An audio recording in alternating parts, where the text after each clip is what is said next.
There's a building at 195 Broadway in Manhattan that most people walk right past. For decades, it was the command center of the most powerful company most Americans never thought twice about. You picked up the phone, someone answered. Simple as that. Except it wasn't. What was actually going on inside that system, and what it took to bring it down, is a story nobody fully told you. Segment 12. The wire that connected a nation. Let's go back to 1876. Alexander Graham Bell patents the telephone, and within a year, the Bell Telephone Company is in business.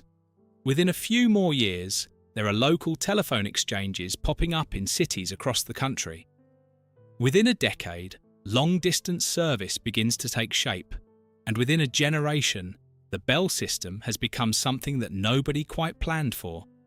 A monopoly so complete, so thorough, so deeply woven into the fabric of American infrastructure that it's almost impossible to describe in modern terms. Here's the thing about monopolies. Most of them are obvious. You can see them, feel them, fight them. But the Bell system was different. It was a monopoly that most Americans genuinely liked, because the telephone, for most of its early history, was a miracle. You could talk to someone across the country in real time. That was not a small thing. That was world-changing. AT&T, American Telephone and Telegraph, was the parent company of the Bell system, and it operated through a network of regional subsidiaries. There was Southwestern Bell, Pacific Bell, New England Telephone, Illinois Bell, and so on. Each of these handled local service in their region. AT&T handled long distance, and Western Electric, another subsidiary, manufactured all the equipment. Bell Labs did the research. It was, in the truest sense, a vertically integrated empire. AT&T didn't just provide phone service. It made the phones. It strung the wires. It trained the operators. It owned the poles. It invented the technology. And then it charged you for all of it. Every month, you paid AT&T for your local service. You paid AT&T for your long-distance calls. You rented your telephone handset from AT&T. And yes, that's right, you rented it. You didn't own the phone sitting on your kitchen counter. AT&T owned it. You just paid to use it, month after month, year after year. This went on for decades. And most people didn't question it because most people had no frame of reference for anything different. The Bell system built something genuinely remarkable in the 20th century. By the 1960s, the United States had the most sophisticated telephone network on Earth. More phones per capita than any country in the world. Dial tone in rural Kansas, in small Appalachian towns, in desert communities in New Mexico. The universal service principle, the idea that telephone service should be available to everyone, everywhere, regardless of geography, was Bell's operating philosophy, and it was actually achieved. That's not nothing. That's an extraordinary engineering and logistical accomplishment that took generations of workers, engineers, operators, and planners to build. When you picked up that phone in 1965 and heard a dial tone, you were hearing the result of 80 years of deliberate, methodical construction. Cables buried under city streets, poles planted along country roads, switching equipment installed in buildings across tens of thousands of communities. The people who built that network understood that they were building something meant to last. And they were right. But here's where it gets complicated, because the same system that built all of that also made it effectively impossible for any competitor to exist. And when you're the only game in town for long enough, certain things start to happen. The Bell system's internal culture, the way it saw itself, the way it treated its workers, the way it handled dissent, that's where the real story begins. And some of it is not pretty. Segment 11. The culture inside the machine. People who worked for the Bell system in the mid-20th century often describe it in terms that sound almost like describing a country. Not a company, a country. with its own customs, its own hierarchy, its own unwritten rules, and its own way of making sure you understood your place.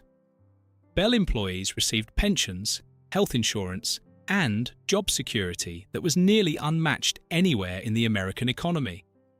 In return, they were expected to embody something called Bell culture, a kind of institutional loyalty that extended well beyond the 9-to-5 workday. You were a Bell person. You thought like a Bell person. You dressed like a Bell person. The company had internal publications, training programs, and social clubs. Bell System employees often married other Bell System employees. Their social lives revolved around company picnics and company events. In some regions, entire neighbourhoods were effectively Bell neighbourhoods. Communities built around the local telephone company facility, populated almost entirely by people who worked there.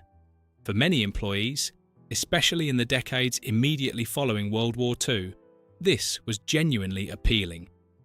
The job was stable, the pay was decent, the benefits were real, and in an era when economic security was not guaranteed, when memories of the Depression were still fresh, that kind of stability meant everything. Your father might have worked for Bell, your uncle, your neighbour. You grew up understanding, without anyone having to say it explicitly, that working for the phone company was about the best thing a person without a college degree could do in America.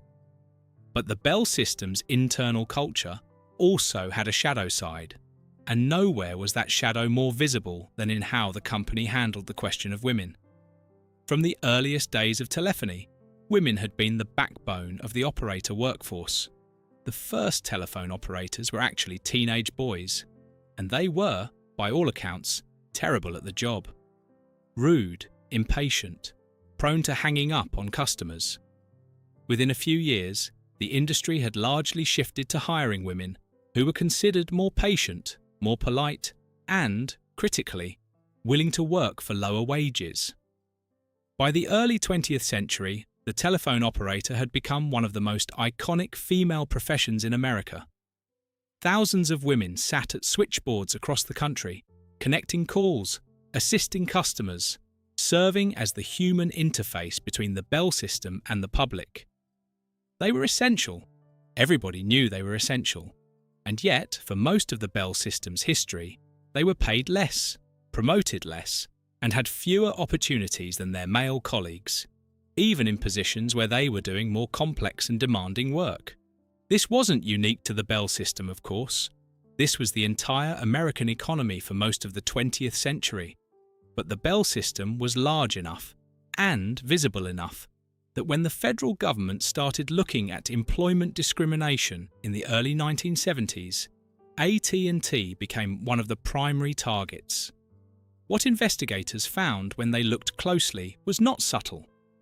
Women at AT&T were systematically steered away from higher-paying technical and managerial jobs. Men were systematically steered away from operator positions, regardless of whether those men might have wanted the job. The result was two parallel workforces within the same company, one predominantly female, one predominantly male, with a significant pay gap between them. African American employees faced their own version of this same segregation, restricted to lower rungs regardless of their qualifications or performance. In January 1973, AT&T reached a settlement with the Equal Employment Opportunity Commission, the Department of Justice, and the Department of Labor. The company agreed to a consent decree that was, as the presiding judge put it at the time, unlike the typical toothless corporate settlement. It included concrete goals, timetables, affirmative action programs, and direct financial relief.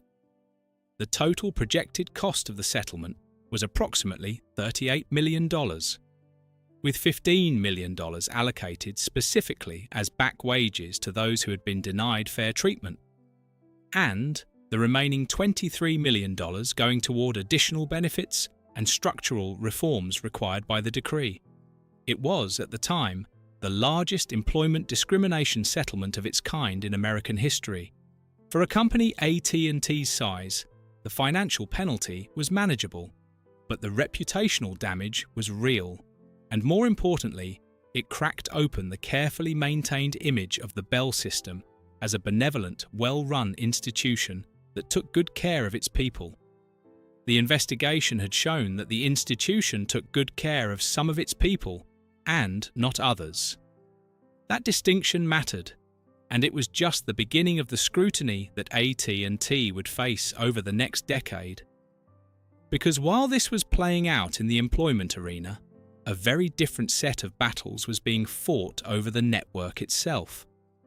Battles that would eventually lead somewhere nobody inside the Bell system wanted to go. Segment 10. The regulators come knocking. If you want to understand why the Bell system was eventually broken apart, you have to understand what the Bell system looked like to people on the outside, specifically to the government agencies and independent companies that kept bumping up against it. The Bell system didn't just dominate telephone service, it actively worked to prevent competition from developing. And the mechanisms it used to do this were sophisticated and deeply embedded in how the system operated. Take equipment, for example. For most of the Bell system's history, it was official policy that only Bell-approved equipment could be connected to the Bell network. This was justified on technical grounds. The company argued that connecting unapproved devices to the network could damage it, interfere with service, create problems for other customers. Whether or not that was entirely true, the practical effect was that AT&T's subsidiary Western Electric had a captive market for every telephone, every switchboard, every piece of equipment connected to the network. No outside manufacturer could sell you a phone. No outside manufacturer could sell your business a switching system. No outside company could make equipment that would work on the Bell network, because the Bell network was specifically designed to reject unauthorized devices. The money flowed in one direction, constantly, with no possibility of interruption. This arrangement was enormously profitable for Western Electric, and it kept potential competitors permanently locked out of the market. The crack in this wall came from an unlikely direction, a device called the Carter phone. Tom Carter was an independent radio company operator in Texas who had developed a device that let mobile radio equipment connect to telephone lines. It was essentially a cradle that held a telephone handset and transmitted audio between a radio system and the phone network acoustically. Carter's customers were oil workers and ranchers in remote areas who needed to relay communications between radio networks and the telephone system. AT&T told Carter his device violated its tariff rules, the regulations that governed what could and couldn't be connected to the network. Carter sued. The case went to the Federal Communications Commission, and in 1968, the FCC ruled in Carter's favor, establishing the principle that customers had the right to attach their own equipment to the telephone network as long as it didn't harm the network. This was, in hindsight, a seismic shift. The Carter phone decision cracked open the equipment market and eventually led to an explosion of consumer telephone products, answering machines, fax machines, and eventually modems that would connect computers to the network. None of that development could have happened under the old Bell system rules. But the Carter phone decision was just one front in a much larger battle. The more consequential fight was happening in the long-distance market. MCY, Microwave Communications, Inc., was founded in the 1960s with the modest ambition of building a private microwave relay network between Chicago and St. Louis for business customers. AT&T fought MCI's applications before the FCC at every turn, arguing that allowing a competitor to cherry-pick lucrative business routes would undermine the Bell system's ability to subsidize rural service. The argument wasn't without some logic. Long-distance revenue really did help cross-subsidize local service rates, particularly in less profitable rural areas. But the way AT&T fought MCI not just legally and regulatorily, but operationally, by making it as difficult as possible for MCI to interconnect with local Bell networks, crossed the line from competitive defence into something that looked, from the outside, a great deal like deliberate obstruction. By the mid-1970s, MCI had expanded its ambitions dramatically, launching a service called Execunet that was effectively a competing long-distance service for general consumers. AT&T's response was to refuse interconnection, essentially trying to strangle MCI by cutting off access to the local networks that MCI needed to complete its calls. MCI sued. The courts sided with MCI, and the Justice Department, watching all of this unfold, came to a conclusion that would change American telecommunications forever. Segment 9. The antitrust case that changed everything. On November 20th, 1974, during the same period when the Watergate investigation was consuming most of Washington's attention, the United States Department of Justice filed an antitrust lawsuit against AT&T. The lawsuit was straightforward in its accusations. AT&T had used its control over local telephone networks to prevent competition in the markets for long-distance service and telephone equipment. The remedy the government was seeking was dramatic: the breakup of the Bell system. AT&T's response initially was defiance. The company had faced antitrust scrutiny before.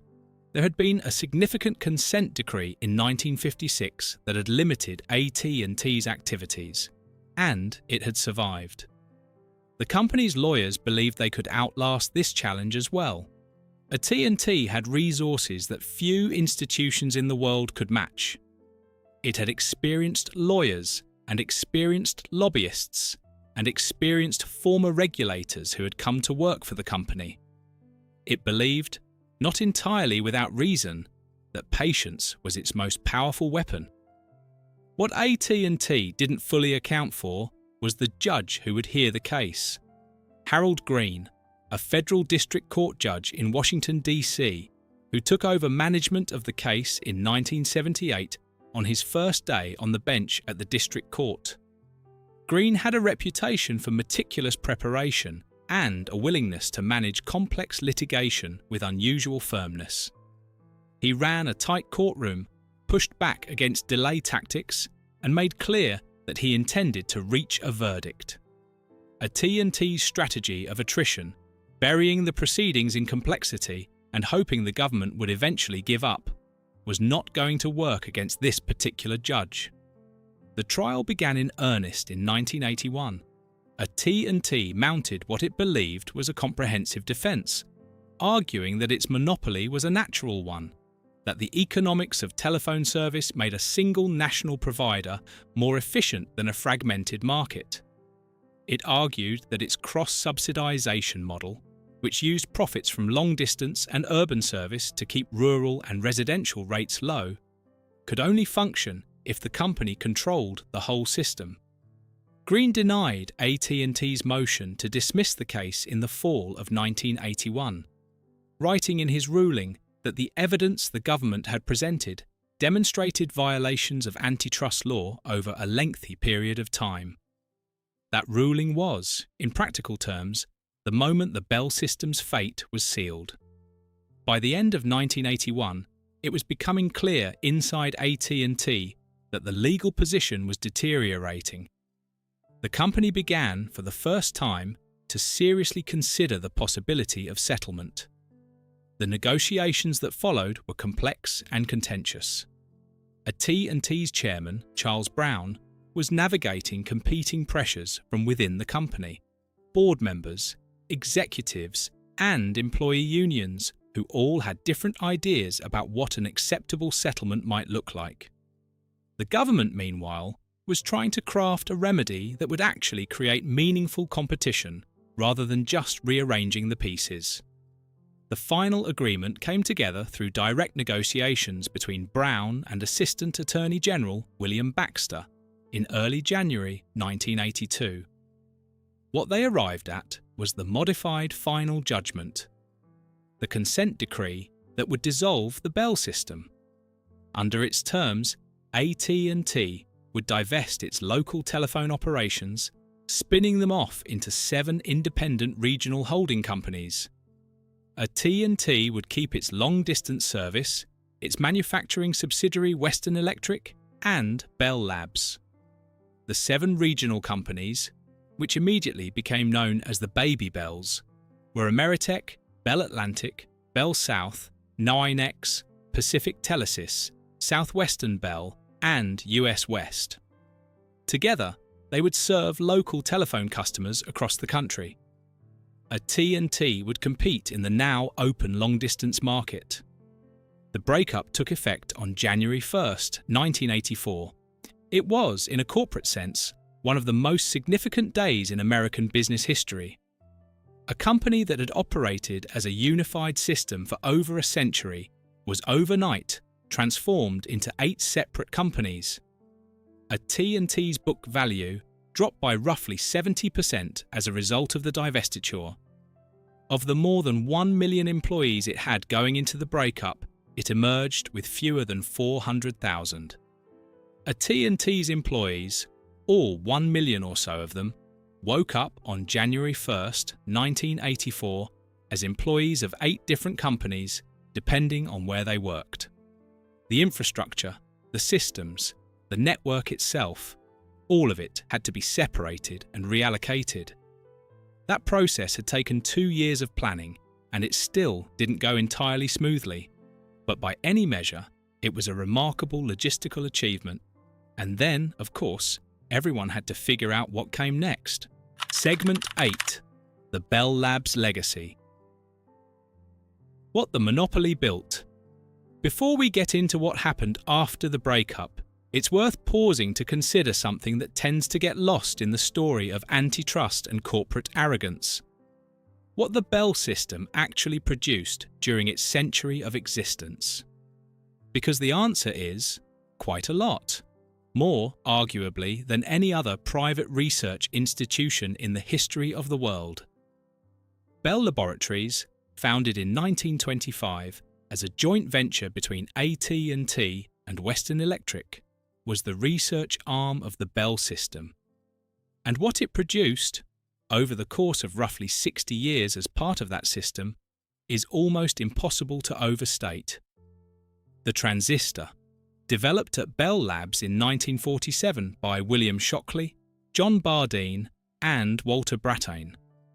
The transistor is, without exaggeration, the foundational component of every piece of electronic technology that exists today. Every computer, every smartphone, every server, every satellite, all of it rests, in some form, on the invention of the transistor. Shockley, Bardeen and Brattain won the Nobel Prize in Physics in 1956 for this work. The laser. Bell Labs researchers made fundamental contributions to the development of laser technology in the late 1950s and early 1960s, building on theoretical work that was being developed simultaneously at other institutions. The Unix operating system. Developed at Bell Labs in the late 1960s by Ken Thompson and Dennis Ritchie, Unix became the foundation for most of the operating systems used on servers and workstations around the world, including, through a long chain of development, the systems that power the Internet.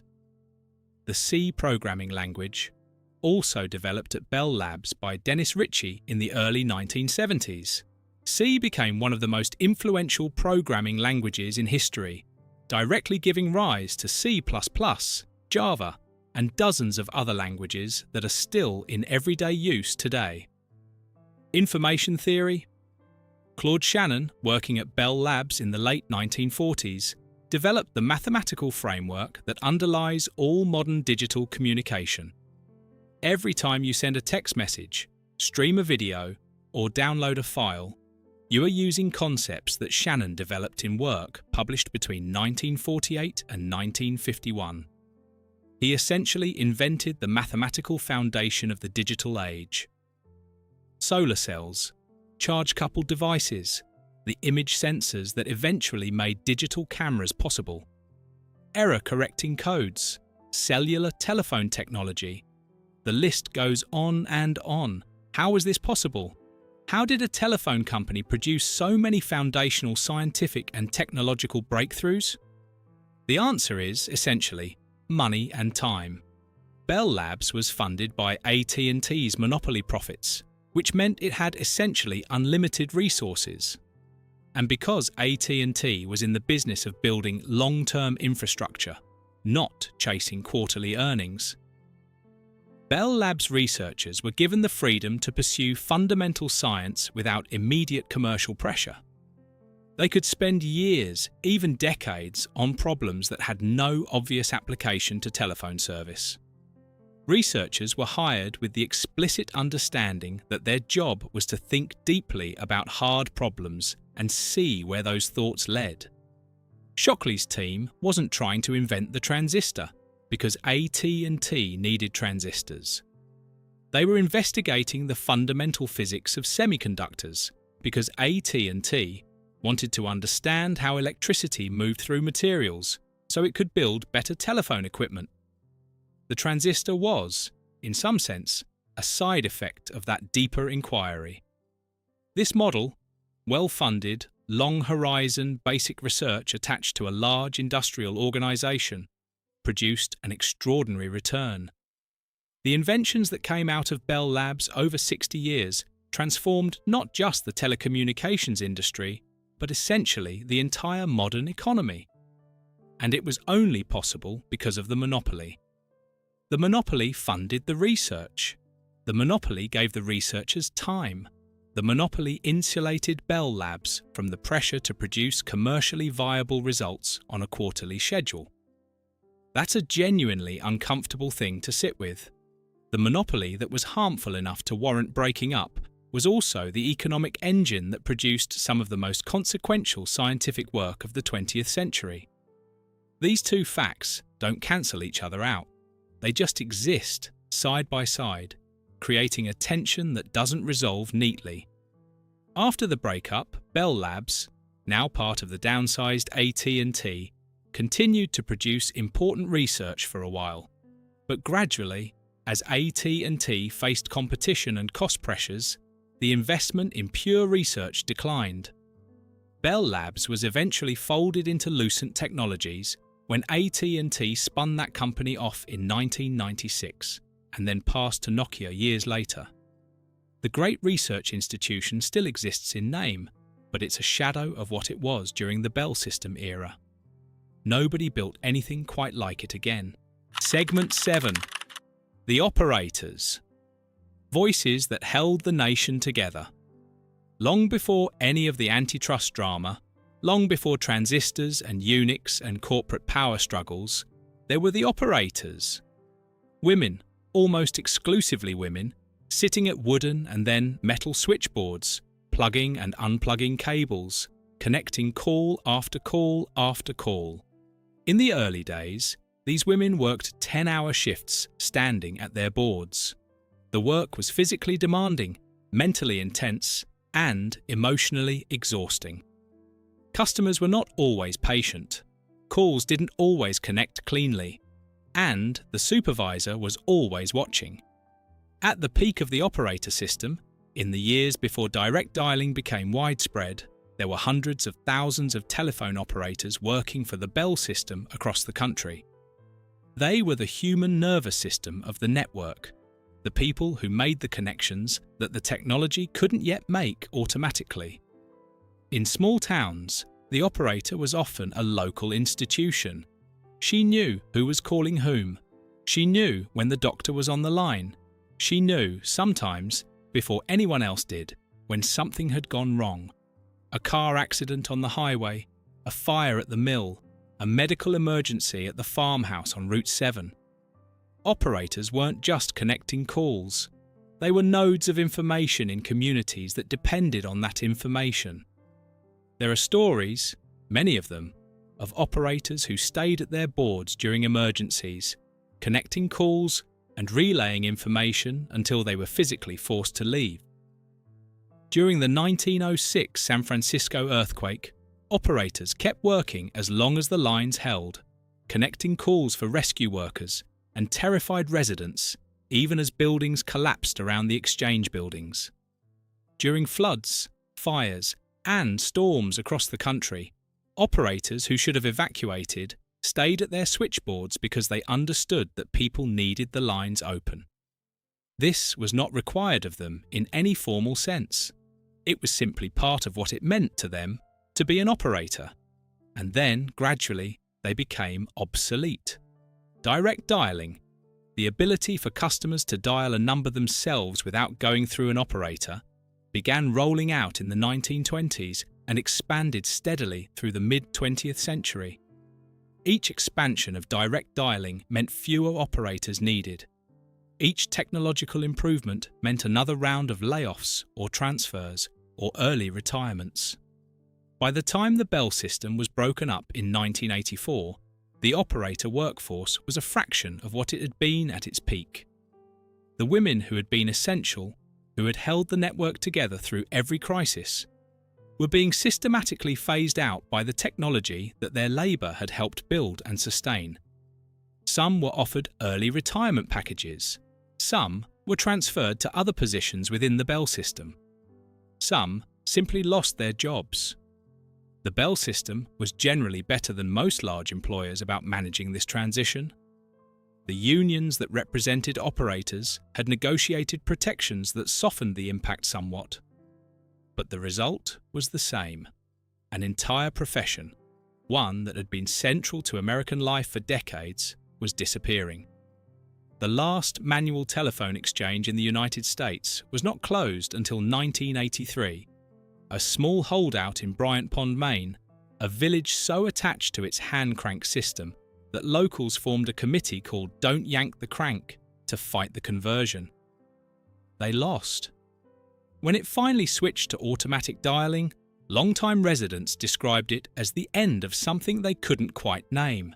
It was the end of the phone being a conversation between people, even when you were just trying to make a call. And it was a preview of something that the rest of American industry would spend the next 4 decades experiencing in their own sectors. The quiet disappearance of jobs that had once seemed permanent. Segment 6. What the baby bells did next.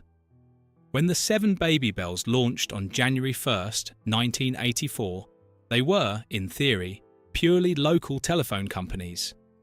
They were prohibited, by the terms of the consent decree, from offering long-distance service, from manufacturing equipment, and from getting into the information services business. The theory was that these restrictions would prevent the baby bells from simply reconstituting the old monopoly in a new form. Local service would stay local, long distance would be competitive, equipment would be open. In practice, what happened was rather different. The baby bells almost immediately began lobbying, aggressively, expensively, relentlessly, to have the restrictions in the consent decree loosened or eliminated. They hired former regulators. They made campaign contributions. They commissioned studies and cultivated relationships with every politician and regulator who might eventually be useful. What was interesting was how quickly and how effectively it worked. By the late 1980s, several of the baby bells had won court approval to get into new businesses that were arguably prohibited by the consent decree. By the early 1990s, the walls were clearly coming down, and when Congress passed the Telecommunications Act of 1996, a sweeping overhaul of telecommunications law that was supposed to open all markets to competition, the baby bells were perfectly positioned to take advantage of it. The 1996 Act was supposed to allow long-distance companies to enter the local market and local companies to enter the long-distance market, creating full competition across the telecommunications sector. What actually happened was more complicated. Long-distance companies, AT&T, MCI, Sprint, struggled to build the local infrastructure needed to compete effectively. The baby bells, sitting on decades-old local networks that they controlled completely, had massive structural advantages. Competitors who tried to use baby bell networks to provide competing service found that the interconnection process was slow, expensive, and full of obstacles that seemed, to those trying to navigate them, suspiciously deliberate. The FCC spent years trying to force the Babybels to open their networks on fair terms. The Babybels spent years litigating every requirement, and while all of this was happening, something else was going on. The Babybels were merging with each other. Southwestern Bell, which had renamed itself SBC Communications by 1995, acquired Pacific Telesis in 1997. Then it acquired Ameritech in 1999. Then, in 2005, it acquired AT&T itself, the long-distance company that had once been the parent of the entire system. And then, in 2006, it acquired Bell South, bringing under one roof what had once been three entirely separate Babybels. The resulting company kept the AT&T name because the brand still carried weight in the public mind, but the acquisition was, in symbolic terms, extraordinary. The child had consumed the parent. Verizon, meanwhile, formed from the merger of Bell Atlantic and NYNEX, which then acquired GTE and various other properties, had become the other telecommunications giant. Together, the new AT&T and Verizon controlled a market position that would have been recognizable to anyone who had watched the old Bell system operate. Just with different names on the buildings. Segment 5. The workers who were left behind. Through all of this, the breakup, the Babybels, the mergers, the consolidation, there were people, hundreds of thousands of workers who had built careers in the Bell system and were now navigating a very different landscape. The Bell system had been, in its mid-century prime, one of the best employers in America for working-class and lower-middle-class workers. The wages were solid, the benefits were real, the pension was dependable, the job security for people who didn't run afoul of management was genuine. You could start at AT&T as a young person and, barring some serious problem, expect to retire from AT&T decades later with a pension that would take care of you. That was the deal, unspoken but real. The breakup didn't eliminate all of that overnight. The Babybels inherited the union contracts and the pension obligations, and, initially at least, the culture of the old Bell system. But over time, as competition increased and costs needed to be cut, the employment relationship began to change in ways that were hard to argue with individually, but devastating in aggregate. The unions, primarily the communications workers of America, fought to protect wages and benefits through successive contract negotiations. They had some success, but the trend lines were not in their favour. The number of union members at the Bell companies declined steadily through the 1980s and 1990s. Work that had been done by union employees was outsourced, automated, or simply eliminated. The pace of technological change meant that skills that had taken years to develop were becoming obsolete faster than workers could retrain. The workers who felt this most acutely were often the ones in the middle, people who had been in the system long enough to have built up significant seniority and to have structured their lives around the expectation of stable employment, but who weren't close enough to retirement to have a clear exit. They were too invested in the Bell system to easily pivot to something else, and too young to simply wait it out. Some of them found ways to adapt. Some took buyout packages and reinvented themselves.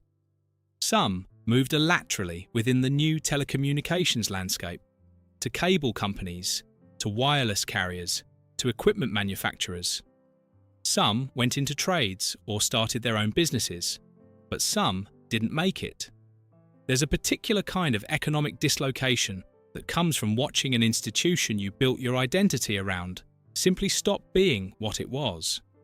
Bell system workers, people who had genuinely believed in what the company was doing, who had taken pride in the reliability and reach of the network they maintained, had to reckon with the fact that the institution was gone.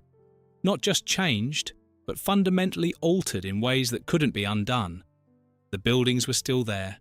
The 195 Broadway building in Manhattan. The regional Bell system facilities in cities across the country. The switching centers and equipment buildings and operator training facilities. The physical infrastructure remained largely intact, transferred to the Baby Bells or, in some cases, repurposed for other uses. But the institution was gone. The culture was gone. The sense of shared purpose, the feeling that you were part of something large and important and permanent, that was gone.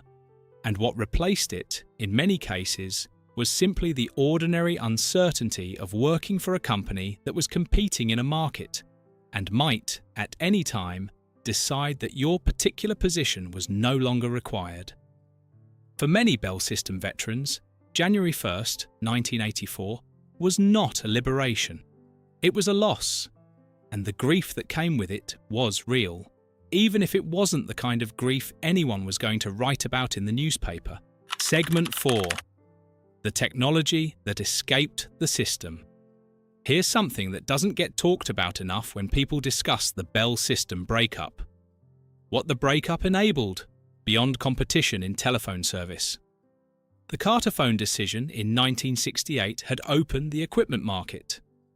The antitrust case in the 1970s had forced open the long-distance market. But the breakup itself, and the subsequent Telecommunications Act of 1996, opened something far more consequential, the data communications market. When MCY was fighting to compete with AT&T in the long-distance market, it wasn't just building telephone circuits. It was building a digital communications infrastructure that could carry data as well as voice. The same fibre optic cables that carried long-distance phone calls could carry computer data. And as computers became more connected to networks in the 1970s and 1980s, the demand for data communications began to grow in ways that nobody fully anticipated. The Internet, as most people experienced it in the 1990s, depended on being able to connect a computer at home to a network through a telephone line. That connection, the dial-up modem, was possible only because the Carterphone decision had established the right to connect equipment to the telephone network. Without Carterphone, there could be no modem. Without a modem, the commercial internet as it developed in the 1990s would have looked very different, if it had developed at all in the form we recognise. The companies that built the internet backbone in the late 1980s and early 1990s, PSINet, UUNet, MCI, Sprint, were drawing on the infrastructure, the expertise, and the competitive momentum that the antitrust case against AT&T had helped create. They were building on networks that existed because the long-distance market had been forced open. This is not to say that the Bell system, if it had remained intact, would have prevented the Internet. Bell Labs had invented many of the foundational technologies of digital communication. The Unix operating system, the C language, fundamental work in information theory, all of it came from Bell Labs. But an intact Bell system would have had enormous incentives to control data communications the same way it had controlled voice communications. To make sure that any data traffic over its networks was traffic it was charging for, on its terms, under its rules, the breakup created space, and into that space rushed a generation of entrepreneurs, engineers, and investors who built the commercial internet in a period of roughly 10 years. Companies and technologies that didn't exist in 1984 were all made possible, at least in part, by the fact that the network they ran on was no longer controlled by a single company. The irony is that much of the technical foundation they were building on, the protocols, the standards, the deep understanding of how digital networks function, had been developed at Bell Labs. The Bell system built the intellectual foundation that others used to build the network that made the Bell system obsolete. That is either a profound irony or a fitting legacy, depending on how you want to look at it. Segment 3. The last days of an empire. There's a peculiar kind of sadness that comes with watching something great decline.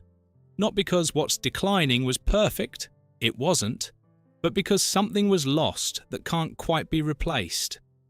The old AT&T, the long-distance company that emerged from the breakup, spent the late 1980s and early 1990s trying to figure out what it was. It was no longer a monopoly.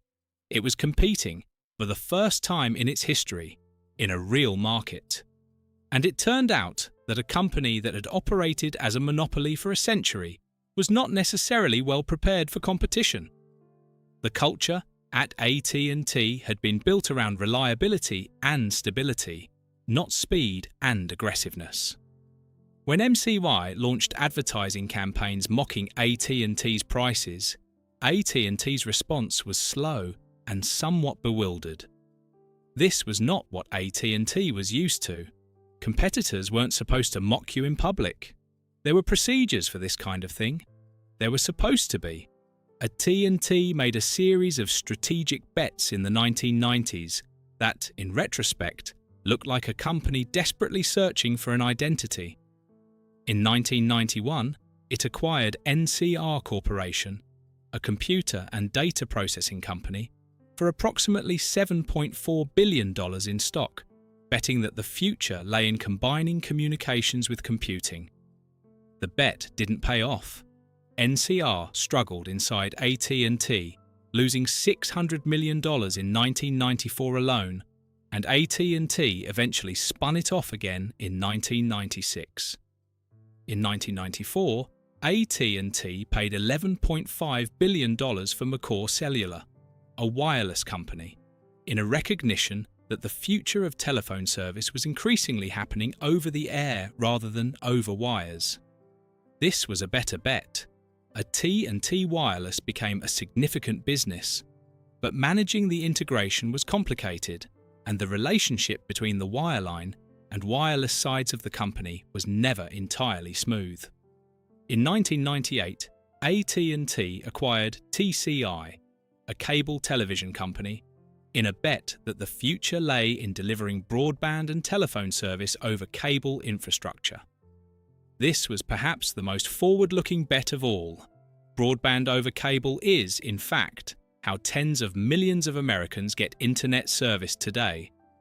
But the execution was disastrous. AT&T couldn't integrate TCI's sprawling, chaotic cable systems into anything resembling a coherent network, and the whole enterprise ended up being sold off piecemeal. By the early 2000s, AT&T was a company in genuine trouble. Its long-distance revenue was declining as competitors undercut its prices and as internet-based communication began to substitute for traditional phone calls.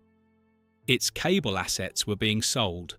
Its brand, once synonymous with reliability, was increasingly associated in the public mind with overpriced service and indifferent customer care. In April 2004, AT&T was removed from the Dow Jones Industrial Average. It had been part of the index since 1939. The symbolism was hard to miss. In January 2005, SBC Communications, the former Southwestern Bell, agreed to buy AT&T Corporation for approximately $16 billion. The company that had once been the parent of the entire Bell system was acquired by one of its own children for a price that would have seemed almost comically small against what the original AT&T had once been worth. SBC kept the AT&T name because the brand still carried weight, but the acquisition was, in symbolic terms, complete. The child had consumed the parent. Segment 2. The buildings that remain. Walk through the financial district of most major American cities and you'll find them. The old Bell System buildings. Some are recognizable by their architecture, built in a style that could only be described as corporate monumental. Heavy stone, classical detail, a deliberate effort to project permanence and authority. Others are more modest, the regional switching centres and operator buildings that were built for function rather than impression. Many of them are still there. Some have been converted to apartments or hotels or office space.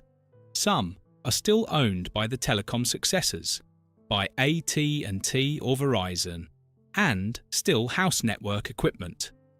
Some are empty, caught between their industrial past and an uncertain future, too substantial to demolish and too specific in their original purpose to easily repurpose.